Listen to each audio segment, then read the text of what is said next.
साल 2016 मेलबोर्न में रहने वाले 21 साल के मैथ्यू ग्राहम को पूरे 15 सालों की सजा हुई। उसका जुर्म, वो डार्क वेब पर एक हर्ट टू द कोर नाम की वेबसाइट चला रहा था। पर ये कोई नॉर्मल वेबसाइट नहीं थी। इस वेबसाइट में बच्चों को सेक्सुअली टॉर्चर करके उसके वीडियोस अपलोड किए जाते थे।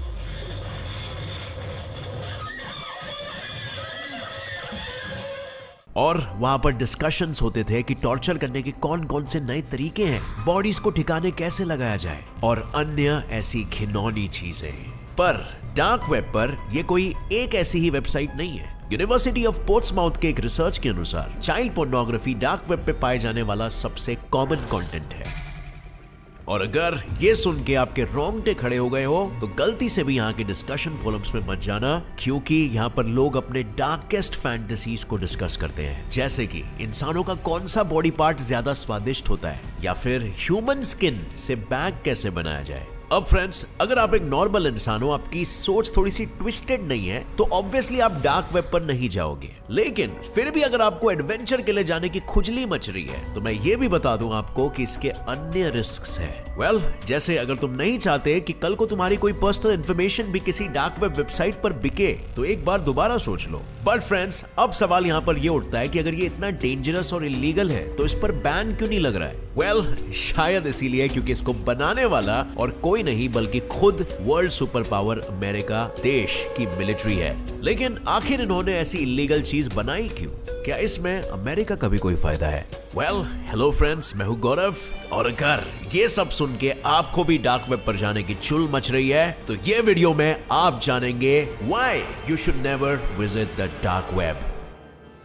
अब फ्रेंड्स, अगर आप किसी भी इंसान की जिंदगी रूइन करना चाहते हो या उसे टपकाना चाहते हो, तो स्लेयर असैसिनेशन और लाइफ रूइनिंग सर्विसेज यहां पर अवेलेबल है।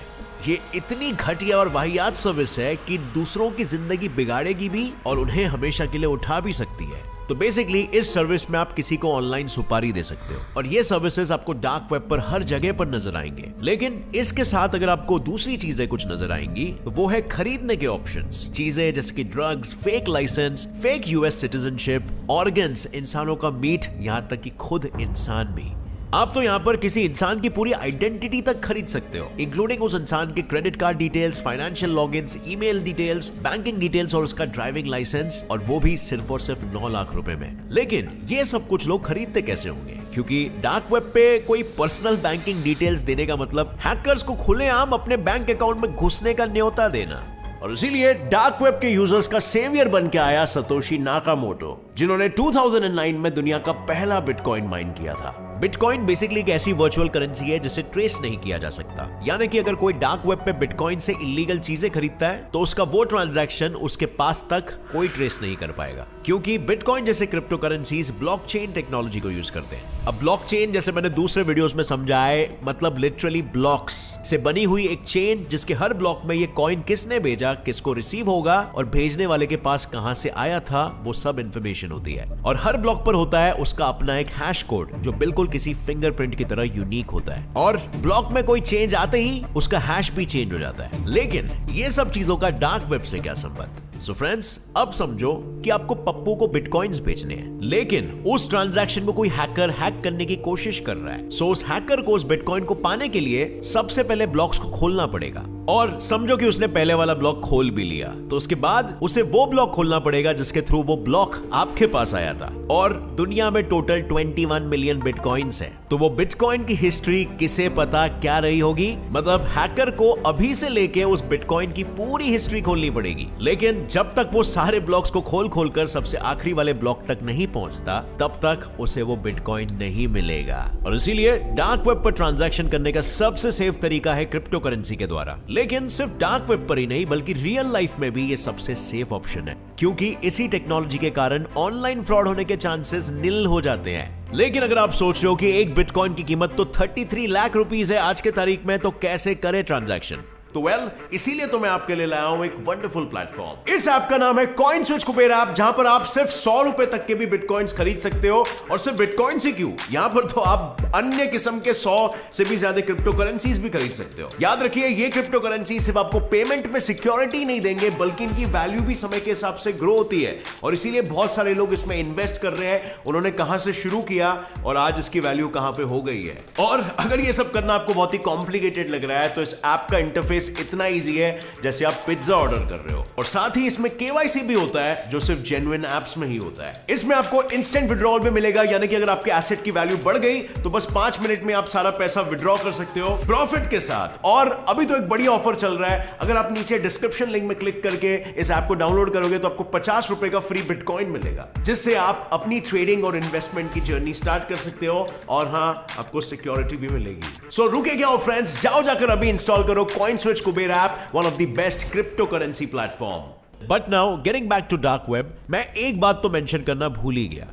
डार्क वेब पर जाने के लिए सबसे पहले आपको टॉर ब्राउजर डाउनलोड करना होगा, जिससे आप पूरी प्राइवेसी और बिना किसी ट्रेस के डार्क वेब के वेबसाइट्स को एक्सेस कर सकते हो। पर यह बिल्कुल मत सोचना कि टॉर ब्राउजर डाउनलोड कर लिया तो आप एकदम सेफ हो जाओगे। आपको वीपीएन लगाना होगा। और नहीं, वीपीएन लगाने से भी कुछ नहीं होगा। ये सब कुछ बस नाम की सिक्योरिटी होती है, क्योंकि डार्क वेब पर घूमने वाले हैकर्स दिन ब दिन नए नए तरीके ढूंढकर आप जैसे डार्क वेब सर्फर्स के कंप्यूटर्स और फोन्स की सिक्योरिटी सिस्टम्स तोड़कर अंदर घुस रहे हैं। And all they need is आपकी एक छोटी सी गलती। और सबसे कॉमन गलती जो लोग डार्क वेब पर करते हैं वो है रैंडम लिंक्स या पॉपअप एड्स पर क्लिक कर देते हैं। और ये popup ads normal popup ads जैसे ही दिखते हैं, बट ये बिल्कुल भी मत सोचना कि उसके ऊपर जो एक्स बना होगा ना, उसे क्लिक करके आप उसे कट कर दोगे उस एड को। ना, बंद होने के बजाय तुम्हारे कंप्यूटर में डार्क वेब से चीजें डाउनलोड होने लग जाएगी, जो बेसिकली वायरसेस होंगे, ट्रोजन हॉर्सेस होंगे। वो दिखेंगे बिल्कुल नॉर्मल एप्स की तरह, लेकिन वो ऐसे मालवेयर्स होंगे जो आपके कंप्यूटर में रूप बदलकर छुपे रहेंगे और आपके कंप्यूटर का सारा इंफॉर्मेशन हैकर को भेजते रहेंगे।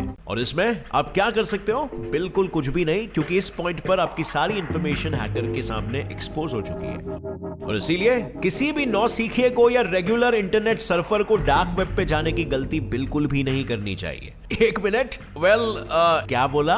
तो भी रिस्क लेकर तुम्हें डार्क वेब पर जाना है? हाँ, लेकिन अगर मैं ये कहूं कि एक बार अगर आप डार्क वेब के चंगुल में फंस गए ना, तो बचकर बाहर भी नहीं निकल पाओगे। तो होता क्या है ना, कई बार first time surfers dark web में छुपे हैकर्स के चंगुलों में फंसते हैं और खुद के पर्सनल इंफॉर्मेशन को सैक्रिफाइस कर बैठते हैं। लेकिन हर बार तुम ऐसे ही नहीं फंसोगे डार्क वेब की जाल में। कभी कभी डार्क वेब बंद करने के बावजूद भी वहां पर देखी हुई कुछ चीजों के कारण आप चाह कर भी डार्क वेब से बाहर नहीं निकल पाओगे। अब अगर आपको याद होगा तो मैंने आपको डार्क वेब के अलग अलग डिस्कशन फोरम्स के बारे में बताया था, जहां लोग ऐसी ऐसी चीजों के बारे में बात करते हैं जिसके बारे में ओपनली सबके सामने डिस्कस करना एक्सेप्टेबल नहीं है। जैसे कि हाउ टू मर्डर समवन, इंसानी मांस को पकाने के तरीके, या ह्यूमन स्किन से पर्स कैसे बनाते हैं। और इसके लिए तो लिटरली डार्क वेब पर एक वेबसाइट है जो ह्यूमन स्किन से बना हुआ लेदर बेचती है। साथ ही इंसानों को खाने वाले नरभक्षकों की भी काफी सारी कम्युनिटीज है यहाँ पर, जो आपस में डिस्कस करते हैं कि उनको कौन सा ह्यूमन बॉडी पार्ट खाना पसंद है। कोई कहता है थाइस, कोई कहता है आंखें, और कोई कहता है हार्ट। आई नो, ये सब डिस्कशन सुनकर ही घिन आ रही है, तो सोचो ये सब देखकर क्या हालत होगी। क्योंकि डार्क वेब पर कुछ ऐसे ऐसे वीडियोस हैं जो आपसे आपकी रातों की नींद छीन लेंगे। और ये सब मिलते हैं एक ऐसे वीडियो साइट में जिसे YouTube का ऑल्टरनेटिव कहते हैं, और उसका नाम है द रेड रूम, या कुछ लोग इसे रेड रम भी प्रोनाउंस करते हैं। अब अगर आप ध्यान से देखोगे तो रेड रम का उल्टा होता है राइट, मर्डर। और समझ लो वैसा ही कुछ चलता है वहां पर। और इसीलिए अगर आपका दिल कमजोर है तो यहाँ पर जाने की सोचना भी मत, क्योंकि लिटरली इन रेड रूम्स में किसी इंसान को टॉर्चर करते हुए लाइव स्ट्रीम किया जाता है, जिसे देखने के लिए बड़ी तादाद में लोग आते हैं और वो पैसे देकर कह सकते हैं कि उस इंसान को किस तरीके से टॉर्चर करना चाहिए। कोई कहता है 10,000 लो और उसके सारे नाखून उखाड़ लो, या फिर 15,000 लो, उसके सर के एक एक बाल खींच कर उखाड़ो। और यहाँ तक कि अगर किसी ने उस इंसान को मारने के लिए पैसे दे दिए तो उसे मार भी दिया जाएगा। पर डार्क वेब पर भी रेड रूम्स को ढूंढना इतना आसान नहीं है, और तभी आप एंटर कर सकते हो जब कोई आपको इनविटेशन देगा, और उसके बाद भी आपको एंटर करने से पहले बिटकॉइंस में पेमेंट करना होगा। और इसीलिए अब तक FBI और साइबर क्राइम्स वाले भी इसे ढूंढ नहीं पाए हैं। लेकिन जरा सोचो, अगर आपको लिंक मिल भी गई तो भी क्या आप जाना पसंद करोगे? पर फ्रेंड्स, अब मन में यह सवाल आ रहा होगा कि क्या डार्क वेब को वाकई में बनाने के पीछे का मकसद यही था कि लोग यहाँ पर इलीगल काम निश्चिंतता से कर सके? सो बेसिकली कैसा है ना, इंटरनेट पानी में डूबा हुआ एक आइसबर्ग या बर्फ के पहाड़ की तरह है, और जो इंटरनेट हम यूज करते हैं वो उस आइसबर्ग का बस सिर्फ 10% ही है, और उसे कहते हैं सरफेस वेब। बाकी पानी के नीचे के पूरे आइसबर्ग को कहा जाता है डीप वेब, जहां वो सारी चीजें मिलती हैं जो कंपनीज और गवर्नमेंट्स सरफेस वेब में नहीं रख सकती है, जैसे कि मेडिकल रिकॉर्ड्स, कंपनी के फाइनेंशियल और लीगल डिटेल्स, गवर्नमेंट का डेटा एटसेट्रा। और डीप वेब का ही एक छोटा सा हिस्सा है डार्क वेब। यानी डार्क वेब को किसी ने बनाया नहीं है, बल्कि वो जब से इंटरनेट है तब से एग्जिस्ट करते आ रहा है। पर फिर 1990s के दौरान ARPANET advanced research projects agency network और US मिलिट्री ने मिलकर टॉर ब्राउजर बनाया, जो बेसिकली एक ऐसा ब्राउजर है जो अपने यूजर्स को इंटरनेट पर सर्फ करते वक्त एनोनिमस रखता है, और वहां पर यूजर्स खुद के डार्क वेबसाइट्स बना सकते हैं जो .com या .in से नहीं बल्कि .onion से खत्म होते हैं। और ये सारे वेबसाइट्स अननोन रहते हैं और उनको सिर्फ टॉर से ही आप एक्सेस कर सकते हो। पर यूएस ने इसे किसी इलीगल काम के लिए नहीं बनाया था, बल्कि वो तो एक ऐसा स्पेस चाहते थे जहां पर वो आपस में बात कर सके बिना किसी इंटरफियरेंस या इस डर से कि कोई उनके वेबसाइट को हैक कर लेगा। और साथ ही जो अमेरिकन स्पाइस दूसरे कंट्रीज में थे वो भी बिना अपने लोकेशन या इंफॉर्मेशन को कॉम्प्रोमाइज किए यूएस मिलिट्री से डार्क वेब पर बात कर सकते थे। लेकिन फिर 2004 में टॉर ब्राउजर को पब्लिक कर दिया गया, ये कहकर कि हर किसी के पास राइट है उनके प्राइवेसी को प्रोटेक्ट करने की। और दूसरा रीजन ये दिया गया था कि जर्नलिस्ट्स जो कम्युनिस्ट कंजर्वेटिव देशों में रहते हैं वो यहाँ पर बिना किसी डर से अपने व्यूज को शेयर कर सकते हैं। पर टॉर को पब्लिक करने के पीछे का असल रीजन ये नहीं था। उनका असल मोटिव ये था कि जितने ज्यादा लोग डार्क वेब पर होंगे उतना मिलिट्री को ज्यादा एनोनिमिटी मिलेगी।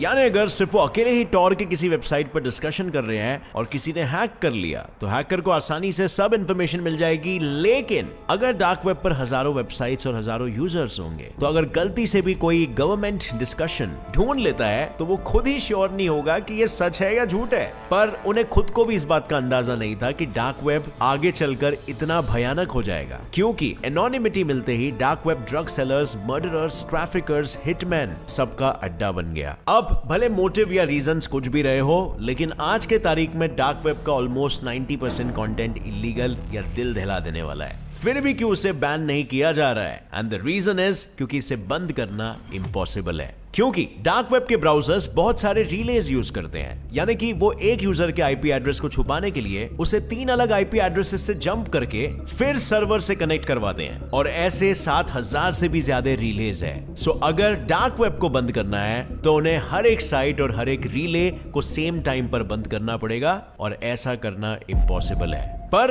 देखा जाए तो भले ही डार्क वेब एक बुरी जगह है, फिर भी ये पुलिस को बड़े बड़े क्रिमिनल्स को पकड़ने और बड़ी ड्रग डील्स को रोकने में हेल्प करता है, क्योंकि पुलिस खुद भी एनोनिमस बनकर अपनी आइडेंटिटी छुपाकर इसमें घुसती है। और कई देशों ने तो खुद के टास्क फोर्सेस बना दिए हैं जो 24/7 अंडरकवर रहकर डार्क वेब को मॉनिटर करते रहते हैं। ये खुद के ही फेक साइट्स भी बनाते हैं डार्क वेब पर, ड्रग्स, गन्स, इलीगल वीडियोस के, और उस साइट पे आने वाले यूजर्स को ट्रैक करते हैं। और इसी तरह से उन्होंने last year massive global dark web takedown में 197 लोगों को अरेस्ट किया। और कई बार जब एक्चुअल वेबसाइट के ओनर्स को पकड़ा जाता है तब वो उनसे उनके वेबसाइट पे आने वाले लोगों के डिटेल्स और आईपी एड्रेसेस निकलवाते हैं। यानी अगर तुम गलती से भी किसी दिन किसी गलत वेबसाइट पे चले गए और कल को उसका ओनर अगर अरेस्ट होता है तो तुम्हारे दरवाजे पर भी पुलिस की दस्तक हो सकती है। देखो फ्रेंड्स, अब मैंने तुम्हें डार्क वेब पे क्यों नहीं जाना चाहिए उसके सारे रीजंस बता दिए, मेरा फर्ज था। लेकिन आगे तुम्हारी मर्जी, अगर आपको फिर भी जाना है तो एटलीस्ट अपनी सिक्योरिटी का कड़क बंदोबस्त रखना, और कभी भी अपने पर्सनल डिटेल्स को रिवील मत करना, किसी एड पे क्लिक मत करना, और कुछ डाउनलोड मत करना। और अगर आप में से कोई भी पहले जा चुका है तो अपना एक्सपीरियंस नीचे कमेंट सेक्शन में बिल्कुल शेयर करना। और फ्रेंड्स, इस वीडियो से कुछ भी नया सीखने मिला तो एक लाइक जरूर ठोकना। मेरे channel get set fly fact को भी सब्सक्राइब कर लो, नोटिफिकेशन बेल ऑन कर लेना ताकि आगे आने वाली हमारी कोई भी वीडियो की अपडेट आप मिस ना कर सको। As always, stay curious, keep learning and keep growing. जय हिंद।